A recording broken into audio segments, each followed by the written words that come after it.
Hi everyone, Radhe Radhe. So today we're doing Bhagavad Gita chapter 1 verse 11.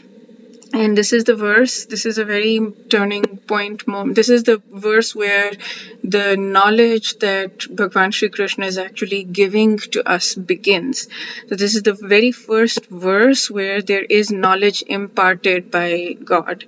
And it is very beautifully said. I am going to disagree with the translations that have been given by both Chaitanya Charan Prabhu and Swami Mukundanand.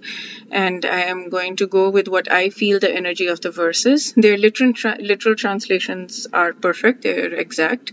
And the commentaries that they've given, the energy that they've absorbed from the translation, I feel has a different, just a subtle difference, but there is a difference. So I'm going to speak about all of it, so you can make up your own mind about what you think the truth is from this verse and what the interpretation is.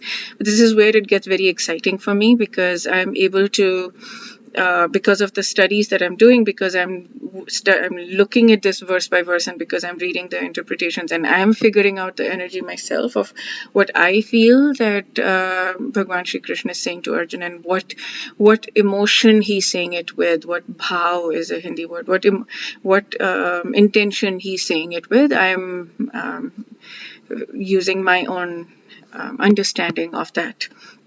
And so this is it gets very exciting.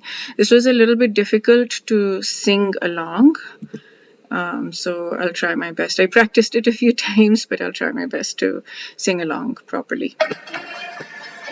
Dantam idam vachaha Shri Bhagavanuvacha अशोच्यानन्वशोचस्त्वं प्रज्ञावादांश्च भाषसे गतासु न गतासुंश्च नानुशोचन्ति पण्डिताः. Wow, I got it. Okay, this was a tongue twisting with a lot of the but it's nice to read. It's nice to understand. So Sri Bhagwan Avacha, of course, Sri Bhagwan speaks. God speaks. Ashocyan. Let's go that. Ashocyananvashocastvam. Ashocyan, not worthy of lamentation. Anvashocha, tvam is you are lamenting. What is not worthy of lamentation, what is not worthy of grieving, you are grieving. So Krishna is saying, this is not worthy of lamentation. The second section is Prajnavadamscha bhashase. So Prajnavadam is learned talks. So you're having learned talks, you're speaking learned talks. Bhashase, you're speaking. So Prajnavadamscha bhashase, and you're speaking learned talks. Gata suna gata sumscha. So this one is, Gata is lost life, so basically dead, people who are dead, and Agata is living. So here he's saying not past life, Asun life, but in Swami Mukundanand's explanation, he makes it a little bit simpler. He says Gata Asun is the dead and Agata Asun is the living. So Gata Suna Gata Sumscha, so neither the living nor the dead. Nanushochanti pandita.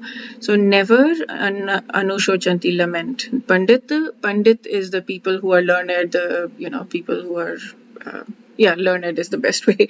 So the Pandit people never lament. So it goes here backwards a little bit.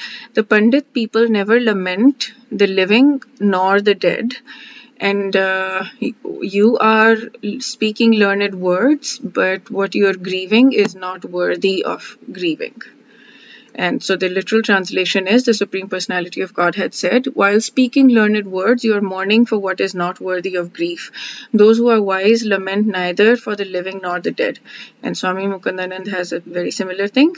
The Supreme Lord said, while you speak words of wisdom, you are mourning for that which is not worthy of grief.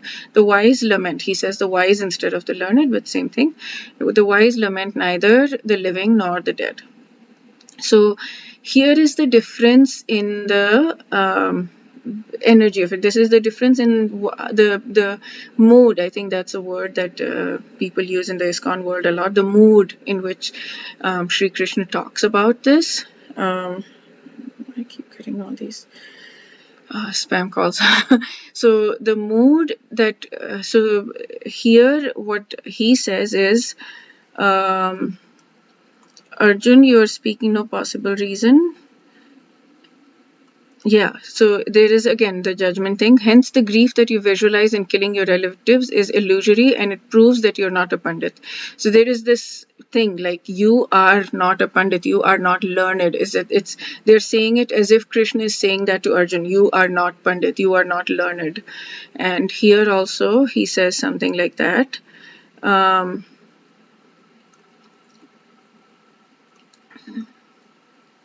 So Krishna is saying that you have not internalized spiritual knowledge. I don't think that at all in this verse. My understanding of this verse completely, I'm going to go to this one because it's easier.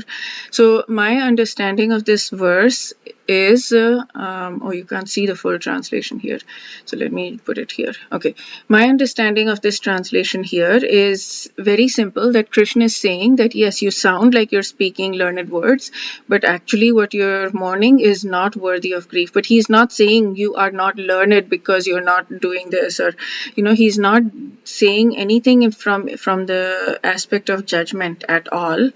In my understanding, he's just saying, like I say that to people as well when I'm explaining something to somebody who I feel is not seeing something in a certain way. Like, yeah, that sounds really good. The way you're saying it, it sounds really good, but I don't think that that's the truth. And I say I don't think because I'm not God, of course. If I was God, I would say, but that's not the truth. So I would say, like, yeah, it sounds really good. Everything you're saying sounds really good, but it's just not true. I don't think that's true. That's again me. This is what I feel. This is how I see it, and this is what I feel. But I'm not saying that you are bad for doing this, or I'm not saying that you are not learned or you are not spiritual, or whatever he said. Here, you have not internalized spiritual knowledge. Like, I don't think that's the mood at all. I think the mood is simply saying, yeah, I know it sounds really good. What you're saying sounds really good, and it's not true. And this is why. And that's it. Like, he's being very encouraging and sweet and and just explaining, he's being warm, he's being sweet, he's being nice, he's being encouraging, he's not being judgy. So it's just simply saying, while you are speaking learned words, you're mourning for what is not worthy of grief. Those who are wise lament neither for the living nor the dead. Now this is where it gets okay. So now, putting all of that aside, like, that this is my interpretation of it and this is what I feel, this is where it gets fun, where he's saying those who are wise neither lament for the living nor the dead. And this one, I'm very curious to explore what Bhagwan Shri Krishna means when he's saying that, because what does he mean? Those who are, I mean, he's talking about the body, not the soul, being separate from the body, and people who die don't really die. But yeah, I've had people in my life who have passed, and it's going to hopefully bring a whole new perspective to that, because I'm going to be understanding, like, I understand the difference between the soul and the body and all of that, but I'm just very excited to learn that, and to lament neither for the living nor the dead. Like, I'm feeling emotional right now because I am remembering people who have passed, and this is going to be very real. This is going to be, and this is the very first it's not the first words that he has said, but the first words was like trying to just get him out of the thing, like, be a man, get up, don't sit like that. But this is where because Arjun in the 2 verses or 3 verses ago something, he said, I am surrendering to you, O God, I don't understand what to do. And so God is like, okay, let me teach you. You are open, you are what you need right now is not a friend, you need a teacher, and I'm going to be your spiritual teacher, and I'm going to help you. So this is so beautiful. I hope you're enjoying it as much as I am. I hope you're loving it as well. We will do verse 12 tomorrow. Wish you a very, very beautiful day. Radhe Radhe.